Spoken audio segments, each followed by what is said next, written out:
Assalamualaikum warahmatullahi wabarakatuh. Salam kebangsaan Indonesia, merdeka. Sekali merdeka, tetap merdeka. Dan hanya satu pilihannya, merdeka atau mati. Itu adalah prinsip, itu adalah semangat, itu adalah spirit para pendiri negara kita tercinta Republik Indonesia ini pada saat merebut kemerdekaan dan mempertahankan kemerdekaan. Itu salah satu nilai yang beliau wariskan kepada kita. Sekali lagi, hanya pilihan merdeka atau mati.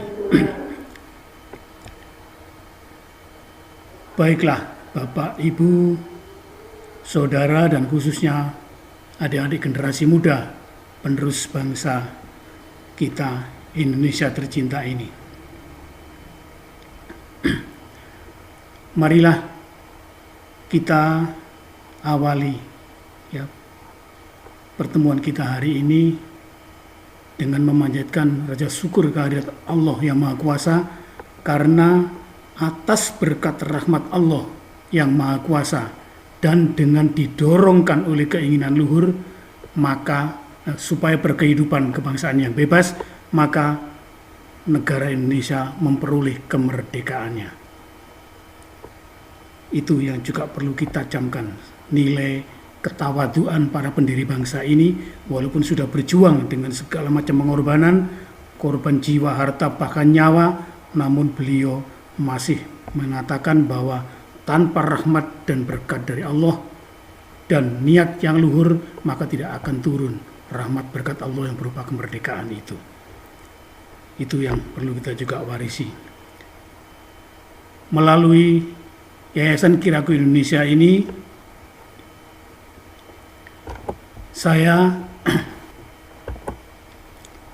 tentu saya menyadari bahwa sebenarnya medan bahasan tentang wawasan kebangsaan ini sangat luas.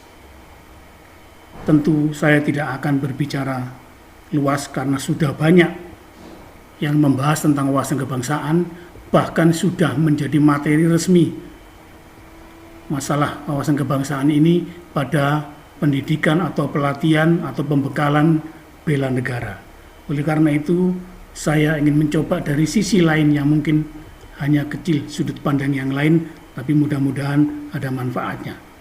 Yang pertama, tentu dalam rangka memasuki wawasan kebangsaan ini, saya ingin mengingatkan bahwa modal utama yang harus ditanamkan pada generasi penerus atau generasi muda kita adalah menginternalisasi nilai nasionalisme.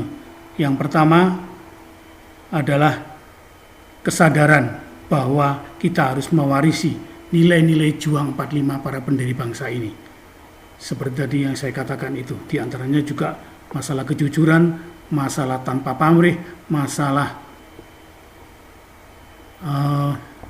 patriotisme, dan lain sebagainya. Itu juga harus kita warisi nilai tersebut. Yang berikutnya, kita juga menerima warisan berupa negara kesatuan Republik Indonesia yang merdeka berdasarkan Pancasila, berkonstitusi Undang-Undang Dasar 45, dan semangat Bhinneka Tunggal Ika. Itu nilai yang pertama. Yang kedua juga kesadaran bahwa setelah jembatan emas kemerdekaan itu, selanjutnya terbentang peluang, tantangan, namun juga bisa berupa ancaman dan bahkan hambatan atau godaan dalam rangka mempertahankan keutuhan negara kesatuan Republik Indonesia dan juga dalam rangka mengisi kemerdekaan, seperti yang diamanahkan pada pembukaan Undang-Undang Dasar 45 alinea keempat dan seterusnya. Dengan terinternalisasinya kesadaran tentang nasionalisme seperti itu, maka langkah berikutnya menurut saya adalah mestinya kita punya action plan dalam rangka realisasi rasa nasionalisme itu, yaitu goalnya mewujudkan apa tadi yang diamanahkan oleh para pendiri bangsa sesuai pembukaan Undang-Undang Dasar 45 melalui pembangunan nasional jangka panjang, bertahap dan berkesinambungan. Dan kita sama-sama paham bahwa pelaku pembangunan sekaligus juga menjadi objek pembangunan yang utama adalah kita, manusianya, yaitu bangsa Indonesia sebagai sumber daya manusianya yang akan melaksanakan pembangunan tersebut. Oleh karena itu, kita nanti pada bahasan selanjutnya akan lebih mengerucut, akan lebih fokus dalam membahas wawasan kebangsaan ini dari sudut khususnya bagaimana menyiapkan generasi penerus yang betul-betul siap untuk mempertahankan kemerdekaan, siap untuk menjaga keutuhan NKRI, dan siap untuk mengisi kemerdekaan seperti amanah pembukaan. Dan itu sumber utama dari SDM, sumber daya manusia yang melaksanakan pembangunan adalah komunitas terkecil, yaitu keluarga. Oleh karena itulah saya pikir kita nanti akan fokus bagaimana memanage sebuah keluarga Indonesia agar betul-betul menjadi generasi penerus yang bisa mengisi kemerdekaan. Jadi sekali lagi, topik utama kita nanti pada bahasan-bahasan selanjutnya adalah manajemen keluarga Indonesia berencana, ya, atau saya singkat dengan istilah MKIB. Ya. Dalam rangka bekal bagi generasi penerus untuk bisa berkontribusi mengisi kemerdekaan melalui pembangunan nasional jangka panjang yang bertahap dan berkesinambungan. Dan tentu saja materi utama dalam manajemen keluarga Indonesia berencana tersebut atau MKIB yaitu membangun sebuah keluarga sekaligus menyiapkan generasi penerus. Jadi sekali lagi intinya ya, dalam manajemen keluarga Indonesia berencana ini menyangkut 5 aspek dalam rangka membangun keluarga sekaligus menyiapkan generasi penerus.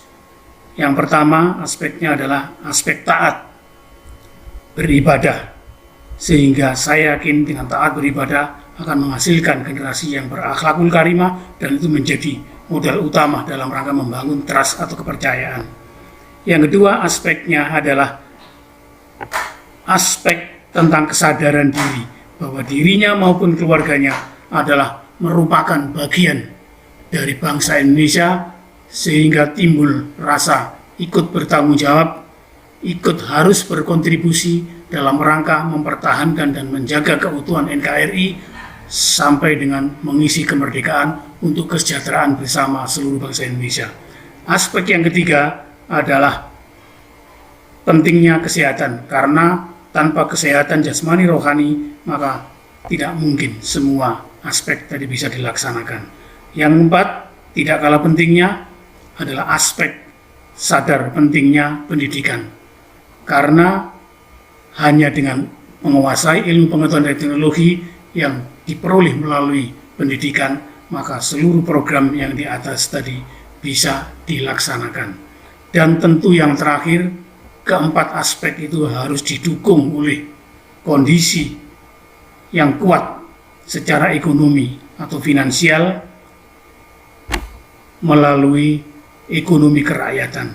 Sekali lagi, melalui ekonomi kerakyatan sebagaimana yang diamanahkan pada pasal 33 Undang-Undang Dasar Negara Republik Indonesia tahun 1945. Jadi sekali lagi, bukanlah ekonomi yang kapitalis maupun ekonomi yang liberalis. Jadi roh ekonomi yang dibangun adalah ekonomi kekeluargaan dan kebersamaan.